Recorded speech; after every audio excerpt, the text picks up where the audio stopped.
Espero ya se esté viendo la pantalla. Mm, Así es. Muy bien. Entonces, como ya lo dijo Erika, voy a hablar de energías renovables para las ciudades y voy a tratar de darle el enfoque desde la sustentabilidad. En particular, abordaremos el cambio climático y la situación de uso de energía hoy en día en el ámbito mundial. O sea, ¿qué es lo que está pasando? Voy a explicar con dos grafiquitas lo que está pasando en el ámbito internacional y en todos los países con el uso de la energía.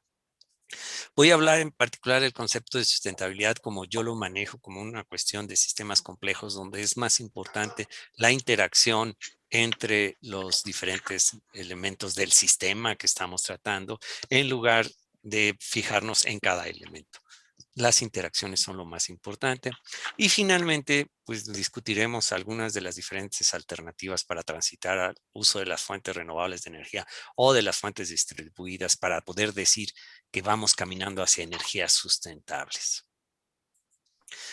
No tengo que convencerlos que el cambio climático antropogénico nos ha causado muchísimos estragos, no solo en la parte eh, ambiental, sino en la parte social también. El uso de la energía proveniente de los combustibles fósiles nos permitió tener algunos de los costes de bienestar que tenemos, pero también ha causado una pobreza extrema en la población y un deterioro ambiental que no habíamos visto en toda la historia de la humanidad. Podemos decir que la idea es usar eficientemente la energía y generarla con fuentes renovables. Eso pudiera ser y es posible que transitemos hacia eso. Pero la verdad es que no necesariamente es lo único, sino tenemos que contemplar otros factores.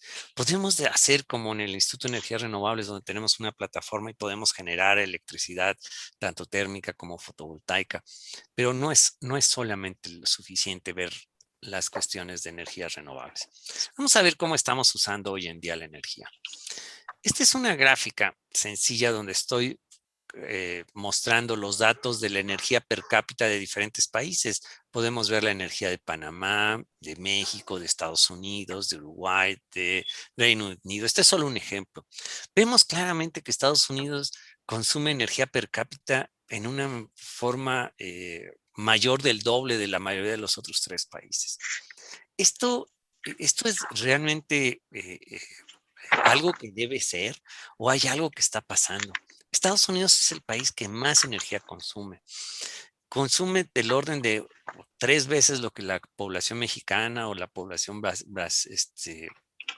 panameña, ¿no? Esto es así. O sea, sí debemos, este uso tan intensivo de la energía en Estados Unidos se justifica. Déjenme mostrarles la siguiente gráfica para ver que no es así, sino que Estados Unidos derrocha energía. Aquí estoy poniendo una gráfica que es el Producto Interno Bruto dividido por la energía per cápita.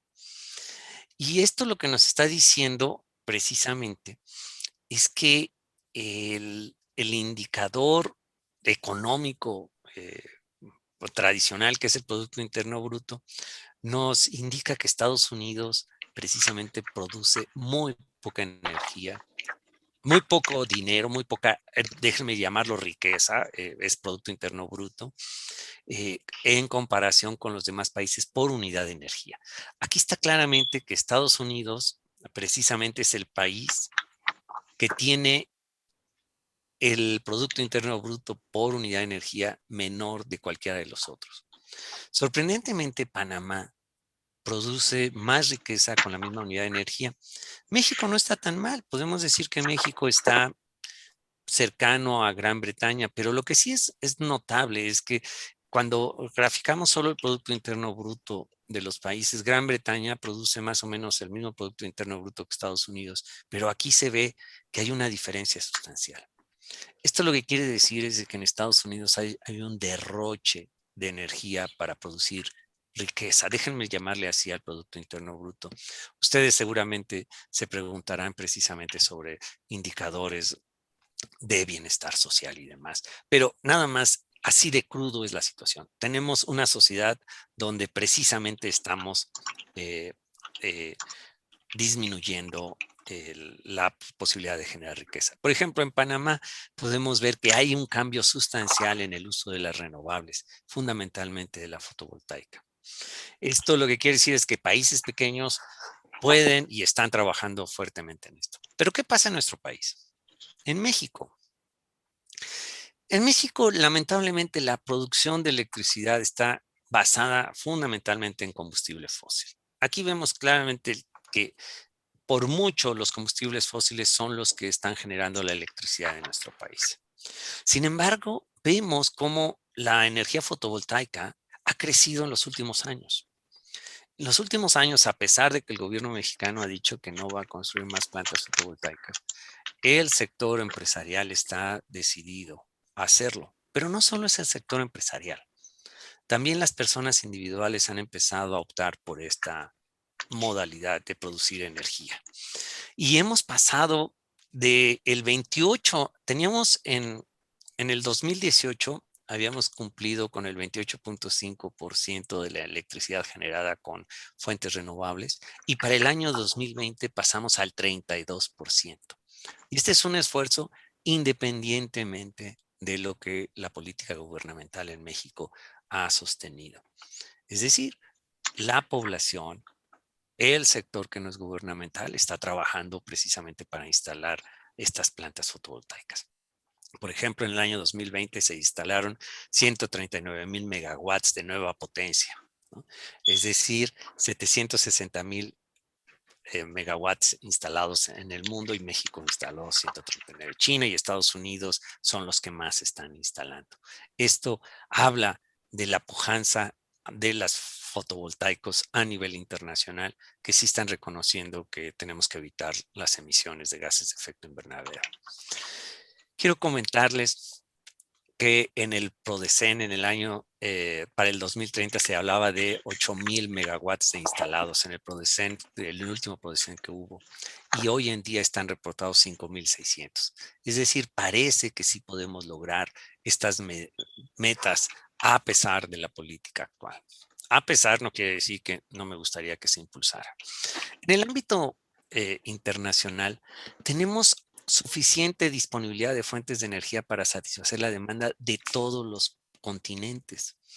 Por ejemplo, en África tenemos capacidad de sobra para satisfacerla con energías renovables, la que tenemos hoy en día.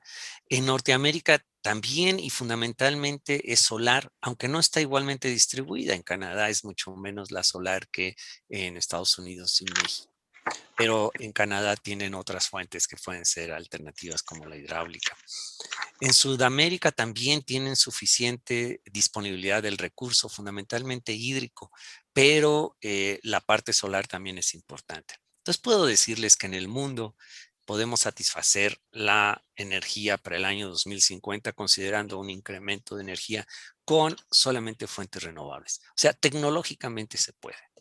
El chiste es empezar a implementarlo. Y hay una cosa fundamental. La electrificación en ciudades es algo vital para conseguir la sustentabilidad. Y esto puede despertar algunas inquietudes en alguna audiencia, pero vamos a tratar de justificar esta afirmación. También quiero comentarles que, por ejemplo, el precio de las baterías ha disminuido enormemente en los últimos 10 años. Ha habido una reducción de más del 80% en la última década del precio del kilowatt hora almacenado. Esto es realmente notable, que es algo muy similar a lo que pasó con los fotovoltaicos. En 10 años cayeron los precios de los fotovoltaicos y hoy en día podemos decir que es de las energías más baratas. Parece que esta tendencia va a continuar disminuyendo precisamente el costo de las baterías. Esa es una noticia interesante. Claramente tenemos que cambiar la forma en la que nos desarrollamos. Hemos basado nuestro desarrollo en beneficios individuales, generar beneficios para unos cuantos. O sea, todo el desarrollo económico lo que ha hecho es que tenemos muy pocas empresas que tienen el mayor capital, que poseen el mayor capital en el mundo. Tenemos pocas personas que tienen muchísimos recursos y muchísimas personas que tienen muy poco. Hemos maximizado el recurso, el uso de los recursos. Estamos tratando de maximizar el consumo. Esto va en contra de lo que podríamos llamar una disminución de la entropía del sistema. La obsolescencia programada es algo que estamos trabajando todo el tiempo, y cuando lo digo trabajando, porque somos parte de esto. O sea, nuestros teléfonos celulares están cambiando constantemente porque ya no pueden correr las aplicaciones que corrían antes, etcétera, etcétera. Todo eso lo que ha generado es un mundo gris, un mundo donde la pobreza es la mayoritaria entre la población y donde los recursos naturales y el ambiente está siendo modificado. ¿Hacia dónde quisiéramos movernos? Yo digo que hacia la sustentabilidad, donde entendemos precisamente como una trayectoria para perseguir el bienestar social. Es algo que quisiéramos hacer. Y eso requiere un cambio de paradigma.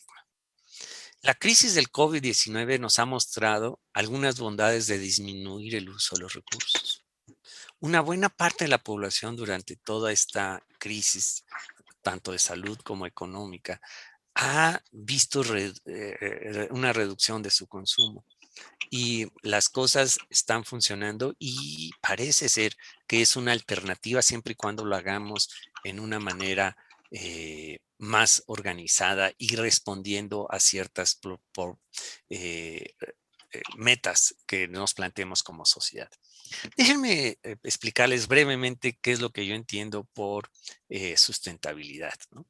Sustentabilidad la entiendo como aquello que persigue un desarrollo sustentable, y es aquel que respete el ambiente y promueve la equidad entre las generaciones actuales y futuras. Pero cuando digo generaciones, me refiero también a otras especies. Es decir, no solo a las generaciones de las personas, sino también de otras especies. Cuando digo generaciones actuales, es no solo buscar que las sociedades futuras tengan las mismas posibilidades que tenemos hoy en día, sino las actuales. Esto implicaría un bienestar social, no solo una cuestión de eh, beneficio individual. Para esta brújula de la sustentabilidad, y le llamo brújula de la sustentabilidad porque tenemos que apuntar hacia la economía, tenemos que apuntar a la sociedad, hacia la parte organizacional y a la parte de la naturaleza. Tenemos que apuntar a estos puntos. La brújula normal, que apunta al norte, este, sur y oeste, es una brújula que nos indica un solo camino. En cambio, la brújula de la sustentabilidad nos recuerda que tenemos que apuntar en estas 4 dimensiones, que tenemos, todas nuestras acciones tienen que apuntar a algo de economía, preservar naturaleza, conservar y y fomentar que haya diversidad en nuestra sociedad, y todo basado en la parte organizacional, donde están las normas que regulan precisamente las interacciones. Pero cuando digo estas interacciones, lo que quiero decir es que hay interrelaciones, y es posible que yo tenga conflictos entre la parte económica, en la parte de cómo generar productos o servicios con valor agregado para tener una equidad social. Hay personas que tienen que generar, más bien todas las personas tenemos que generar productos o servicios con valor de intercambio, pero esto puede estar en tensión con algunas de las diversidades en la parte social o en la naturaleza, donde podemos sucumbir a la tentación de explotar los recursos naturales a una velocidad mayor de la que se reproducen, y entonces acabar estos recursos. Y todo esto tiene que ser precisamente de una manera donde preservemos la diversidad de organizaciones de cada lugar, y con eso definir colaborativamente normas para compartir los recursos y compartir precisamente las diversidades que tenemos. Ahora, todas estas posibles contradicciones que hay entre estas dimensiones, la economía, la naturaleza, la organización y la sociedad. Le podemos llamar medio ambiente si ustedes quieren a la naturaleza. Podemos llamarle otra, es nada más una regla mnemotécnica lo de la brújula de la sustentabilidad. Para disminuir esas contradicciones está la tecnología, pero debemos tener mucho cuidado, porque la tecnología en sí misma también puede acrecentar los conflictos entre economía y naturaleza, economía y sociedad. Es decir, por ejemplo, la tecnología puede ser utilizada para sacar todos los recursos en el menor tiempo posible de un bosque o en el menor tiempo posible de una pesquería. Eso puede ser utilizada la tecnología, pero también puede ser utilizada para definir una tasa de explotación de estos recursos. Y si quieren, no les gusta la palabra explotación, una tasa de aprovechamiento de los recursos para la población, respetando precisamente la propia evolución de la naturaleza. La tecnología puede ser utilizada en esas dos formas. Y por supuesto que no es culpa de la tecnología, sino es culpa de las personas que seleccionan una forma de tecnología u otra, ¿no? Entonces, esto es lo que es esencialmente como yo veo lo que tenemos que plantear de acciones en una ciudad. En una ciudad tenemos que contemplar al menos estas 4 dimensiones y buscar qué tecnologías nos pueden ayudar para no tener contradicciones entre las dimensiones. Estoy oyendo como que hay ruido. No sé si alguno de ustedes tenga su micrófono y le agradecería mucho si los apagan. Muchas gracias. También tenemos, déjenme definir qué son energías renovables. Yo hablé de energías sustentables, ¿no? Una fuente de energía renovable es aquella que se usa a una tasa menor de la que se produce. Claramente el petróleo no es eso. O sea, claramente el petróleo es una fuente de energía con una densidad enorme y que nos ha permitido desarrollarnos, pero no es renovable. Por otro lado, normalmente las fuentes renovables son unas fuentes de energía que no emiten gases de efecto invernadero como los combustibles fósiles. Sin embargo, esto no quiere decir que sea una energía intrínsecamente sustentable. ¿Por qué razón? Porque no, una fuente renovable colocada en un lugar inadecuado no va a considerar las 4 dimensiones de la sustentabilidad. Entonces, podemos decir que el uso de sistemas fotovoltaicos puede competir precisamente con el desarrollo de agroproductos. A diferencia de si estos paneles fotovoltaicos son colocados en los techos de habitaciones, entonces claramente no está compitiendo con el desarrollo de agroproductos, déjenme ponerlo así. Esta versión es sustentable, podríamos analizar si es realmente sustentable con respecto a esta otra, porque esta sí compromete el uso de la tierra. Eso es a lo que me refiero cuando hablo de energía sustentable, que contempla las 4 dimensiones. Aquí nada más mencioné dos dimensiones, pero tenemos que revisar todas las dimensiones, las 4 dimensiones. Si las acciones corresponden a estas 4 dimensiones, entonces estará hablando de energía sustentable. Esto es nada más, es una cuestión de términos, es una cuestión para tratar de entender y hablar de aquí en adelante en este sentido. No es algo que sea estrictamente riguroso, sino es nada más una cuestión de acuerdos de los términos. Por otro lado, también es muy importante reconocer que la aplicación de una fuente renovable en algún lugar puede no ser adecuado. Y no nada más es no adecuado, sino que tiene que corresponder con ciertas necesidades. Hoy en día, la mayoría de nosotros, las personas que habitamos en este planeta y en las ciudades, estamos acostumbrados a que llegamos, nos conectamos a la compañía que nos ofrece el servicio eléctrico, nos conectamos y le pedimos que nos cumpla en el momento que nosotros deseamos nuestra eh, demanda de energía. Así de fácil, sea a la Comisión Federal de Electricidad, o sea a la empresa gasera o a lo que sea.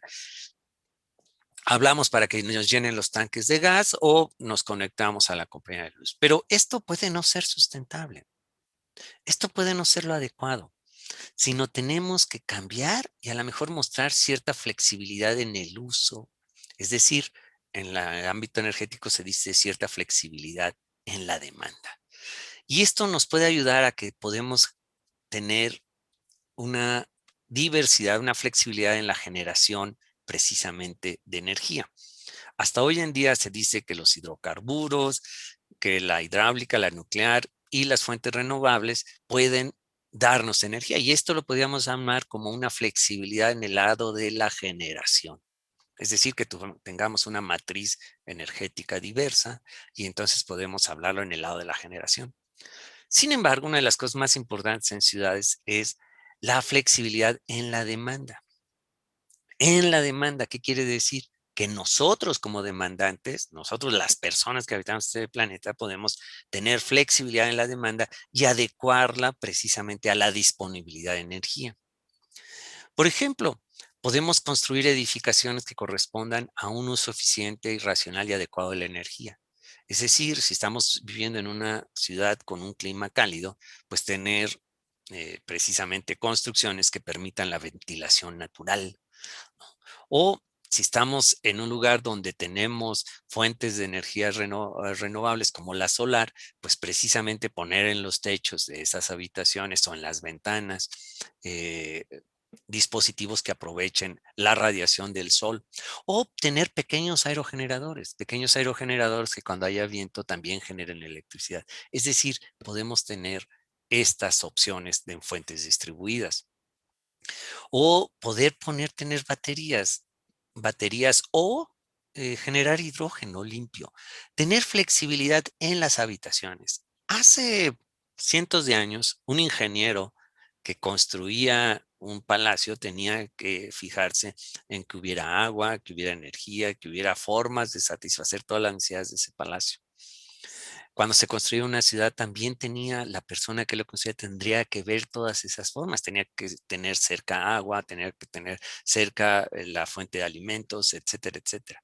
Hoy en día parece ser que nos hemos olvidado de eso y construimos unidades habitacionales en los lugares más impredecibles y no podemos satisfacer las demandas de esas habitaciones.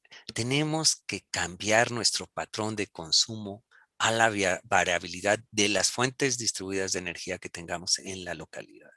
Fíjense bien lo que estoy diciendo. O sea, tenemos que pensar de entrada de cómo satisfacer nuestra energía en el lugar en el que estemos. Si estamos en un lugar donde hay viento, como en la fotografía donde es mar y entonces podemos tener viento de mañana y de noche, podemos utilizar el viento, pero también si hay sol, podemos poner el sol. Y si nuestra fachada principal está en el hemisferio norte, pues orientar los techos ligeramente hacia el sur si estamos en la zona intertrópico o muy, muy al sur si estamos arriba de los trópicos. Estamos en el hemisferio sur, a hacer la orientación contraria. Esto ya implica el que estemos pensando precisamente en cómo ajustar nuestra demanda, cómo hacer flexible precisamente la energía. Entonces, la energía que se genera en el sitio, que se almacena y se libera cuando se requiere, es lo que estamos diciendo cuando hablamos de fuentes distribuidas de energía. Y estas fuentes distribuidas de energía pueden ser a nivel de generación, la solar, la eólica, la geotérmica, en almacenamiento térmico. Por ejemplo, los calentadores solares tienen almacenamiento térmico de energía. Pueden ser las baterías, puede ser el hidráulico, cuando yo puedo elevar el agua en alguna cumbre y luego dejarla correr para recuperarla. Inercial o combustibles limpios. Puedo generar metano, puedo generar hidrógeno que tenga un balance neto y entonces con ello poder generar y almacenar energía. Todo esto es lo que le puedo llamar fuentes distribuidas de energía. Fuentes distribuidas que no necesariamente son estrictamente cuestiones renovables porque también hay almacenamiento. Entonces déjenme hablar un poco más de la generación distribuida. Hasta el momento, la generación distribuida está contemplada en la mayoría de los países del lado del medidor del consumo. Es decir, la mayoría de nosotros tenemos un contrato con una compañía de luz, como una empresa eléctrica, y las fuentes distribuidas las podíamos poner dentro de nuestro medidor. O sea, esto implicaría que nosotros mismos, nosotros, las personas que habitamos y que utilizamos la energía, conozcamos cuál es el consumo. Si hoy les pregunto a ustedes, ¿cuál es su consumo de electricidad? Muy pocos y muy pocas de ustedes me van a poder decir cuál es su consumo de electricidad. Lo más seguro es que me puedan decir cuánto les cuesta. Si les digo, si ustedes usan gas, también es muy probable que no me puedan decir cuántos litros de gas consumen, sino me van a poder decir cuánto cuesta. Y para ser justos necesitamos comparar la energía de uno y otro. Hoy en día les puedo decir que la electricidad es más barata que el uso de la misma energía con combustibles fósiles.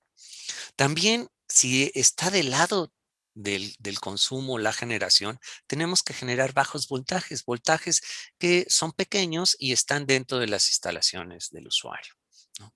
Por ejemplo, en México la ley dice que por medio de 10 kilowatts hora podemos instalar muchos sistemas en las habitaciones donde nosotros vivimos. Y 10 kilowatts hora es muchísima energía. Una casa de autoconsumo no requerirá más allá de 4 kilowatts hora. Y esto lo podemos conseguir hoy en día, sí, lo podemos conseguir hoy en día con unos cuantos metros cuadrados de fotovoltaicos, por ejemplo.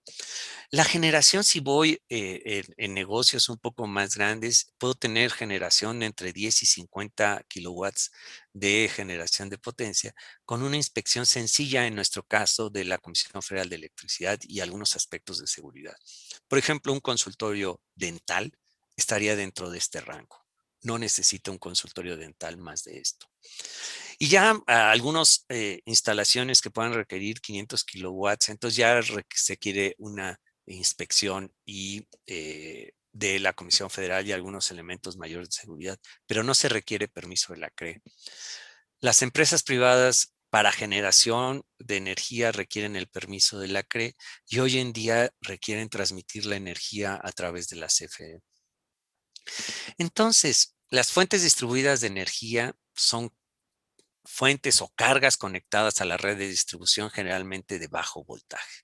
Todas las fuentes distribuidas de energía pueden ser generadores, celdas de combustible, almacenamiento térmico, baterías y también los vehículos eléctricos. Los vehículos eléctricos nos dan una flexibilidad muy interesante. Las propuestas basadas en fuentes distribuidas son fundamentalmente también basadas en fuentes renovables. Y les quiero enfatizar que no necesitamos pedir permiso a nadie, solamente tener un contrato de interconexión con CFE para usarlas hoy en día. Y por supuesto que las adecuaciones, análisis y propuestas de estas formas de amalgamar el conocimiento científico, técnico, social con el conocimiento tradicional para construir estas soluciones requieren de personal altamente capacitado. Estas no son soluciones triviales. Requerimos personas, requerimos empresas, pequeñas empresas normalmente, que tengan personal altamente capacitado para ofertarnos soluciones reales que permitan acercarnos a la sustentabilidad. Es decir, son usos de la tecnología que va a requerir que nosotros demandemos conocimiento.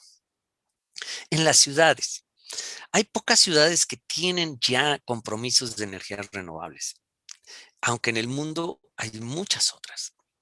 Las ciudades que han tenido un compromiso de decir que son totalmente sustentables son ciudades entre los 100,000 y los 500,000 habitantes. Vean ustedes, la Ciudad de México no puede hacerlo porque es una ciudad extremadamente extensa y grande. Sin embargo, ciudades que les podemos llamar medianas entre 100,000 y 500,000 habitantes, como por ejemplo Cuernavaca, ¿no?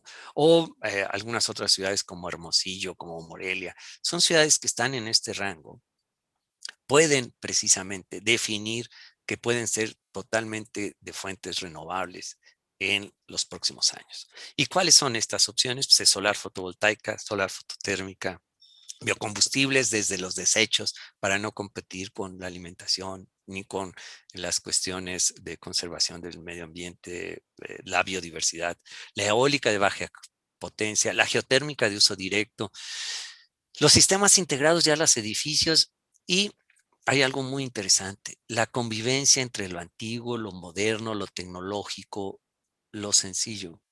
Aquí estamos viendo una fotografía donde tenemos edificios de la época colonial y edificios modernos. Todos estos tienen que verse en una forma de combinación. Sí.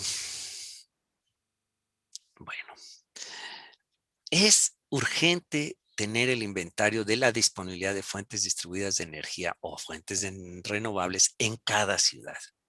Esto es vital. Si no lo tenemos, no podemos empezar a hacer nada. Requerimos personas que se dediquen a hacer precisamente estos levantamientos. Les puedo decir que en la mayoría de Latinoamérica podemos decir que la energía solar es suficiente, pero esto lo decimos de una manera gruesa. Necesitamos determinar cuáles son las posibilidades y el diagnóstico y la temporalidad precisamente de estas diferentes fuentes de energía. Necesitamos personal que conozca de estos sistemas.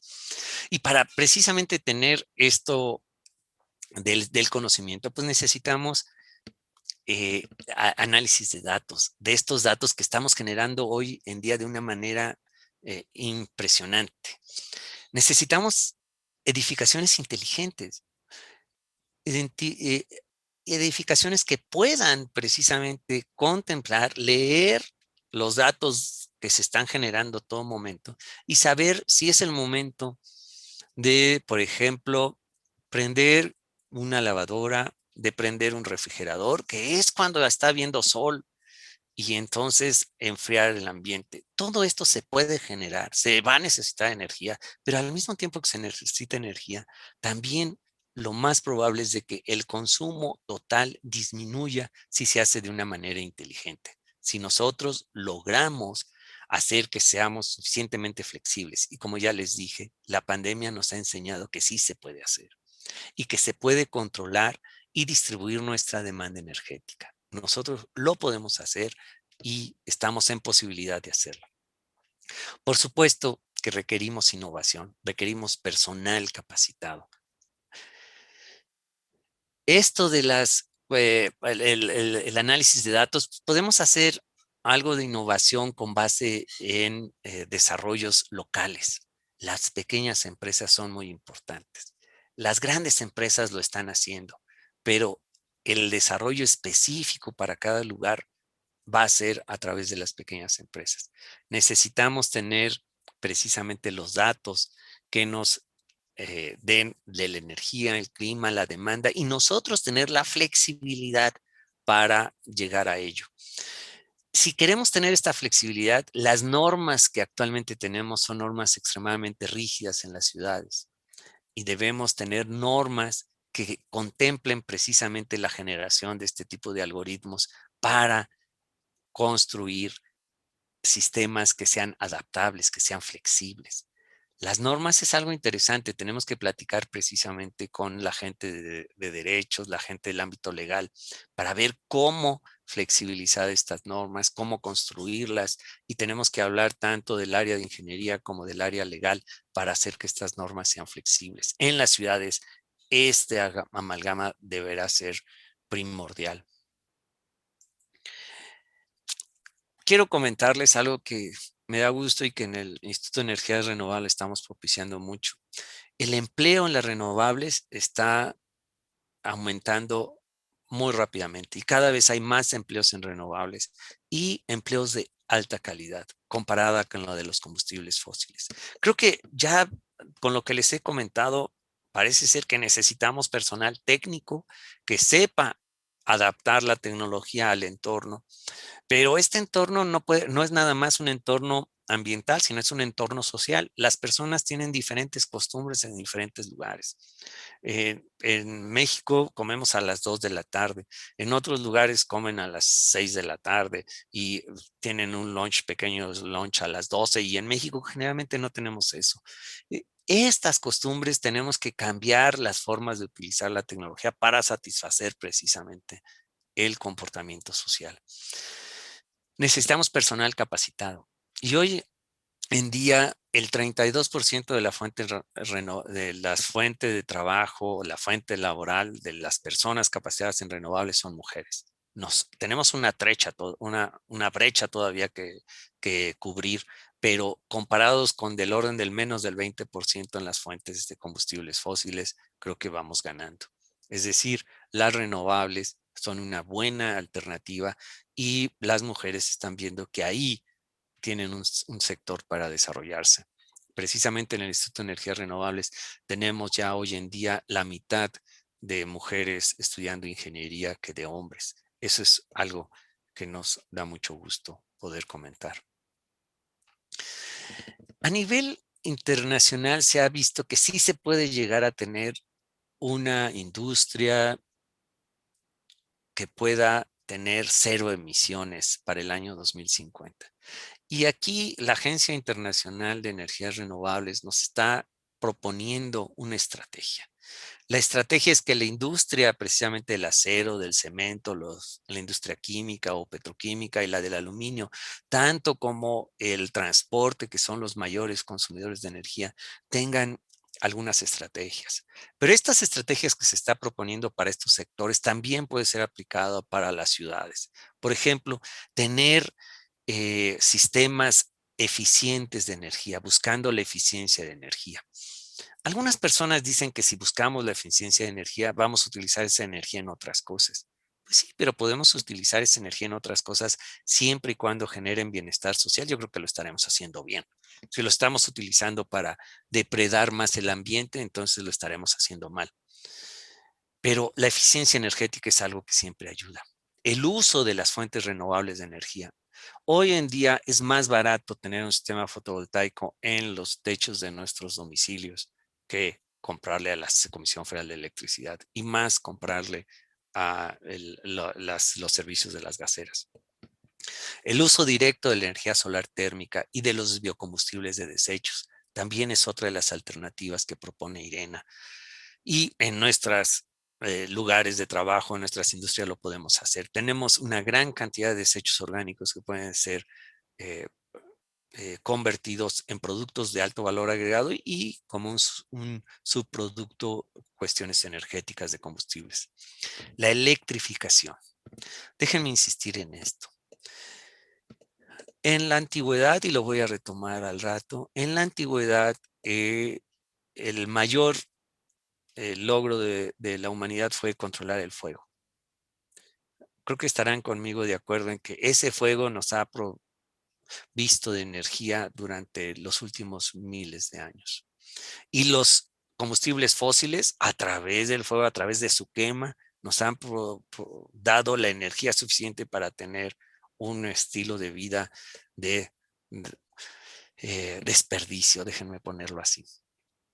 La electrificación apenas surgió hace menos de 2 siglos y es una energía que no contamina las casas. La mayoría de la población mexicana guisa con gas. Déjenme ver, la mayoría de la población citadina, déjenme ponerlo así en contextos, cocina con gas. Durante los primeros meses de la pandemia se probó que precisamente la combustión del gas en habitaciones cerradas estaba causando deterioro en la salud de los habitantes que están ahí. Es algo que no nos fijamos, pero nosotros al encender una estufa de gas estamos emitiendo gases, en particular dióxido de carbono y monóxido de carbono, que estamos aspirando ahí y se está quedando ahí. Con una estufa eléctrica no es así. Y ese es solo un ejemplo, donde quiero mostrarles que sí, que tenemos que tener cuidado con los combustibles fósiles que están en nuestras casas. Si tuviéramos una cuestión eléctrica, no lo tendríamos así. Y si esta generación eléctrica fuera con renovables, todavía estaríamos mejor. Por supuesto que la otra alternativa es la remoción de carbono emitido a la atmósfera. Pero esto es algo que podemos hacer, pero todavía no es económicamente viable. Tenemos una serie de aplicaciones a lo largo de una ciudad. ¿Qué quisiéramos tener? Pues quisiéramos tener el almacenamiento térmico, biocombustibles, sistemas de calentadores solares, fotovoltaicos. Quisiéramos tener un transporte eléctrico y, si no, una movilidad no motorizada. Creo que es claro que la infraestructura en las ciudades debe ser movida hacia una movilidad no motorizada para darle seguridad precisamente a los ciclistas en particular, pero también el transporte público debe ser cambiado a un transporte eléctrico. El transporte que tenemos hoy en día basado en gasolina, diésel o gas es algo que está contaminando en cada lugar donde estén los vehículos. En cambio, un transporte eléctrico no está contaminando ahí y podemos a través de las renovables generar precisamente la energía para que se muevan estos vehículos. Por supuesto que tenemos que tener edificios con una alta eficiencia. Estos edificios deben manejar la energía eficientemente, pero además ser construidos de acuerdo al entorno. No podemos construir edificios en la zona intertropical de la misma manera que se construye en las regiones arriba de los trópicos. Tenemos que tener mucho cuidado con esas opciones. Déjenme terminar, que ya se me acaba el tiempo, nada más con algunas reflexiones. Las fuentes renovables de energía son uno de los pilares fundamentales para transitar a las energías sustentables. Y las energías sustentables en ciudades y en cualquier otro entorno tienen que obedecer a la particularidad precisamente de esa ciudad. En las ciudades es imperioso inicie la transición a una generación distribuida. Las ciudades deben ser precisamente donde se esté generando energía, donde estemos teniendo otras acciones de sustentabilidad con los desechos, etcétera, etcétera. Necesitamos hacer este tipo de sistemas. Y precisamente la electrificación hoy es tecnológicamente factible. Y además de que hoy es tecnológicamente factible, nos pone en menor riesgo el utilizar cuestiones eléctricas que basadas en combustibles fósiles. Entonces, las propuestas para las ciudades desde el ámbito de la sustentabilidad es tener fuentes distribuidas de energía, principalmente de fuentes renovables, considerando aspectos sociales y normativos de convivencia. ¿Y por qué me refiero a esto? Y les comentaba hace rato que tenemos que hablar con los abogados, porque ¿qué pasa si yo tengo un edificio de departamentos, digamos, de 4 niveles, donde ponga fotovoltaicos arriba de esos techos y esa energía le dé suficiente energía a todo el edificio? Pero ¿qué pasa si al lado se construye un edificio de 20 pisos y le da sombra todo el día? Eso yo creo que debemos regularlo, debemos normarlo, debemos tener normas de convivencia, pero no solo para la energía, para muchas otras cosas. Entonces, el problema es un problema abierto, es un problema complejo, un problema, como ya les digo, donde tenemos que contemplar los 4 sectores, las 4 dimensiones de la sustentabilidad al menos. Y eso requiere de conocimientos, requiere de saber cómo nos estamos comportando nosotros, las personas que habitamos esas ciudades, y actuar en consecuencia con ese conocimiento, buscando formas alternativas que nos den convivencia y provoquen el bienestar social de esa ciudad. Muchas gracias, eso es lo que tenía que compartirles y con mucho gusto, si ustedes desean, podemos intercambiar algunas ideas.